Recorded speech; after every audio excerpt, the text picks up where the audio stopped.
বিসমিল্লাহির রহমানির রহিম। আসসালামু আলাইকুম ওয়া রাহমাতুল্লাহি নবীন স্কুলের সবাইকে স্বাগতম। আমাদের আজকের ভিডিওটি কিন্তু ভয়েস মানে বাচ্চো পার্ট 1 এর প্রথমে কিন্তু আমরা বেসিক যে এই ভয়েসের কিন্তু আমরা বেসিক শিখব। এছাড়া কিন্তু দেখো ট্রান্সফরমেশন অফ সেন্টেন্স অথবা চেঞ্জিং সেন্টেন্সের আমরা কিন্তু 5 প্রকার সেন্টেন্সের অলরেডি 5টা ভিডিও আপলোড করেছি। একটা ভিডিওতে অ্যাফার্মেটিভ থেকে নেগেটিভ, আরেকটা ভিডিওতে অ্যাসার্টিভ থেকে এইভাবে ধাপে ধাপে কিন্তু ভিডিওগুলো দেওয়া হয়েছে। তোমরা ভিডিওগুলো দেখে আসতে পারো। এখন দেখো সর্বপ্রথম আমরা শিখবো যে আসলে ভয়েস কাকে বলে। দেখো যে ভয়েস কিন্তু এভাবে বলা যায় যে ক্রিয়া প্রকাশের ভঙ্গিমাকে কি বলে, ভয়েস বলে। একেবারে সহজ কথায় কিন্তু যে ক্রিয়া প্রকাশের ভঙ্গিমাকে ভয়েস বলে।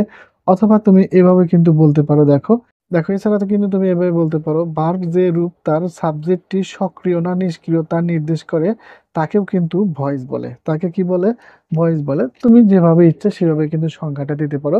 তবে কিন্তু দেখো যে প্রথম সংজ্ঞাটা একটু মনে রাখলে আসলে ভয়েস কি জিনিসটা সেটা মনে রাখলে কিন্তু ইনশাল্লাহ হয়ে যাবে। এখন দেখো মূলত ভয়েস কত প্রকার, ভয়েস কিন্তু 3 প্রকার। মানে মূলত আমরা ব্যবহার করি 2 প্রকার, তবে এইটার কিন্তু ব্যবহার খুব একটা নাই। দেখো যে ভয়েস হচ্ছে অ্যাক্টিভ ভয়েস কর্তৃবাচ্য, প্যাসিভ ভয়েস হচ্ছে কর্মবাচ্য, আর এটা হচ্ছে কসি প্যাসিভ ভয়েস। তবে কিন্তু আমরা যে শুধুমাত্র আমাদের পরীক্ষায় বেশিরভাগ ক্ষেত্রে অ্যাক্টিভ থেকে প্যাসিভ অথবা প্যাসিভ থেকে অ্যাক্টিভ ভয়েস করতে পারে। আশা করি তোমরা বুঝতে পেরেছো যে ভয়েস কাকে বলে অথবা ভয়েস কত প্রকার। ক্রিয়া প্রকাশের ভঙ্গিমাকে কি বলা হয়, ভয়েস বলে। ভয়েস কত প্রকার, প্রধানত 2 প্রকার, অ্যাক্টিভ ভয়েস এবং প্যাসিভ ভয়েস। এরপরে আমরা পরিচয় দিব যে অ্যাক্টিভ ভয়েস কাকে বলে এবং তোমার প্যাসিভ ভয়েস কাকে বলে। এরপরে দেখো অ্যাক্টিভ ভয়েস কাকে বলে। কোনো সেন্টেন্সে সাবজেক্ট বা কর্তা নিজে সরাসরি ক্রিয়া বা কাজ সম্পন্ন করে তাকে অ্যাক্টিভ ভয়েস বলে। অর্থাৎ কর্তা যখন নিজে কাজ সম্পন্ন করে তাকে কি বলা হয়, অ্যাক্টিভ ভয়েস বলে। এখন দেখো কিছু এক্সাম্পল, যে আই ইট রাইস, তারপরে দেখো যে আমি ভাত খাই, the girl sings a song, বালিকাটি গান করে, উই ডু দ্য ওয়ার্ক, আমরা কাজটি সম্পন্ন করি। আচ্ছা, এরপরে দেখো প্যাসিভ ভয়েস কাকে বলে। যে প্যাসিভ ভয়েস কিন্তু দেখো যে কর্তা নিজে কাজ করে না, কর্তা অপরের দ্বারা কিন্তু কাজ সম্পন্ন করে না। কোনো সেন্টেন্সে সাবজেক্ট বা কর্তা নিষ্ক্রিয় থেকে অবজেক্ট দ্বারা কাজ সম্পন্ন করে তাকে প্যাসিভ ভয়েস বলে। এখন দেখো যে আমরা আই ইট রাইস লিখেছিলাম, তাহলে এটা কি লিখতে হবে, এটা কিন্তু rice is eaten by me. এরপরে দেখো the girl sings a song, আমরা কিন্তু বলতে পারি যে a song is sung by the girl. এরপর দেখো we do the work is done by us, এইরকম ভাবে কিন্তু। অর্থাৎ দেখো যে ভয়েস চেঞ্জ করতে ধাপে ধাপে বেশ কিছু পরিবর্তন করতে হয়। দেখো এখানে কিন্তু সাবজেক্টটি যে অবজেক্টটি সাবজেক্ট হয়ে গেছে, এরপরে একটা সাহায্যকারী ভার্ব বসছে এবং ভার্বের পাস্ট পার্টিসিপল প্রিপোজিশন বাই, এবং দেখো আবার এই সাবজেক্টটা কিন্তু অবজেক্ট হয়ে গেছে। এরকম 5টি নিয়ম কিন্তু তোমাকে মেনে চলতে হবে। 5টি নিয়ম তুমি একটু সুন্দর করে একটু দেখো। এই 5টি নিয়ম নিয়ে কিন্তু তোমাকে অ্যাক্টিভ থেকে প্যাসিভ ভয়েস করতে সাহায্য করবে। এখন দেখো যে 5টি নিয়ম কি কি। যে অ্যাক্টিভ ভয়েস থেকে প্যাসিভ ভয়েস করার সাধারণ নিয়ম। প্রথমে দেখো অ্যাক্টিভ ভয়েসের অবজেক্টটি প্যাসিভ ভয়েসে যা কি হবে, সাবজেক্ট হিসেবে কাজ করে, আমরা কিন্তু এক্সাম্পলে দেখলাম। এরপরে দেখো যে টেন্স ও পার্সন অনুযায়ী অক্সিলারি ভার্ব বসবে। তারপরে দেখো মূল ভার্বের পাস্ট পার্টিসিপল, সবসময় কিন্তু মূল ভার্বের বি3 অর্থাৎ পাস্ট পার্টিসিপল হবে, ফর্ম বসে। এরপর প্রিপোজিশন ক্ষেত্রে বাই, টু, উইথ, অ্যাট ইত্যাদি বসে, তবে সবচেয়ে বেশি কিন্তু বাই ব্যবহৃত হয়, সবচেয়ে বেশি বাই ব্যবহৃত হয়। 5 নম্বরে দেখো এবং শেষে অ্যাক্টিভ ভয়েসের সাবজেক্ট প্যাসিভ ভয়েসে যাবার কি হবে, অবজেক্ট হিসেবে কাজ করে। এক্ষেত্রে দেখো যে সাবজেক্টকে অবজেক্ট করতে হয়, এই সম্পর্কে আমরা একটু দেখো, একটু ডিটেলস দেখি। এই 5টা রুল কিন্তু অবশ্যই অবশ্যই তোমাকে মাথায় রাখতে হবে। অ্যাক্টিভ ভয়েসের অবজেক্টটি প্যাসিভ ভয়েসের সাবজেক্ট হবে। নাম্বার ও টেন্স অনুযায়ী অক্সিলারি ভার্ব হবে। এরপর দেখো মূল ভার্বের past participle preposition by, to, with, from, at, তবে সবচেয়ে বেশি বাই বসে। এবং শেষে অ্যাক্টিভ ভয়েসের সাবজেক্টটি প্যাসিভ ভয়েসে যা অবজেক্ট হবে। এখন দেখো কি কি অবজেক্টগুলো কাজ করে সেগুলো আমরা একটু দেখব। দেখো অ্যাক্টিভ ভয়েসের সাবজেক্ট হিসেবে প্যাসিভ ভয়েসে ব্যবহৃত হয়, যেমন অ্যাক্টিভ ভয়েস আই থাকলে মি হবে, উই থাকলে আস হবে, হি থাকলে হিম হবে, সি থাকলে হার হবে, দে থাকলে দেম হবে, ইউ থাকলে ইউ হবে। নাউন যদি থাকে নাউনটাই বসবে, ইট থাকলে ইট বসবে। দেখো এগুলা কিন্তু তোমরা পারো। যারা একেবারে এ সম্পর্কে কোনো কিছু আইডিয়া নেই, জানে না, এই ক্ষুদ্র প্রচেষ্টাটি কিন্তু তাদের জন্য। দেখো তারা পারলেই কিন্তু আমার এই পরিশ্রমটা সার্থক হবে। যেহেতু যারা পারো তাদেরকে অনেক অনেক ধন্যবাদ, তোমরা ভিডিওটি তোমরা স্কিপ করতে পারো। এখন দেখো যে আমরা এখন শিখবো হলো যে কি কি টেন্সের যে ব্যবহার, যে আমরা কিন্তু দেখো প্রথমে সাবজেক্টিভ অবজেক্ট অবজেক্টিভ সাবজেক্ট হয় সেটা একটু দেখে নিলাম। এখন আমরা শিখবো যে কি কি টেন্সগুলোকে পরিবর্তন করতে হয়। দেখো প্রথমে কিন্তু এখানে আমরা কি করব, যে টেন্সের ক্ষেত্রে অক্সিলারি ভার্ব যেভাবে ব্যবহৃত হয় প্রেজেন্ট ইনডিফিনিট, এখানে দেখো একটু অ্যাডভান্স, যে প্রেজেন্ট ইনডিফিনিটে কন্টিনিউয়াসের ভার্ব চলে যাবে, অর্থাৎ একটু দেখো আগে আগে চলে যাবে।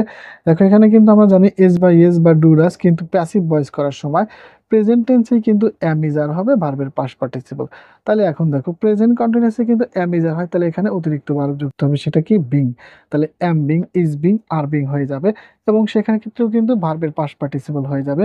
এরপর দেখো যে প্রেজেন্ট পারফেক্ট, ওখানে কি হয় হ্যাভ হ্যাজ, তাহলে কিন্তু দেখো অতিরিক্ত হ্যাভ বিন হ্যাজ বিন হয়ে যাবে। এরপরে দেখো এই তিনটা করে কিন্তু ব্যবহার ভয়েস করার সময় পাস্ট টেন্সে কি হবে, পাস্ট টেন্সে পাস্ট ইনডিফিনিট টেন্সে কিন্তু ওয়াজ ওয়্যার হবে। তাহলে কন্টিনিউয়াস টেন্সে অবশ্যই কি হবে তোমার ওয়াজ বিং এবং ওয়্যার বিং হবে।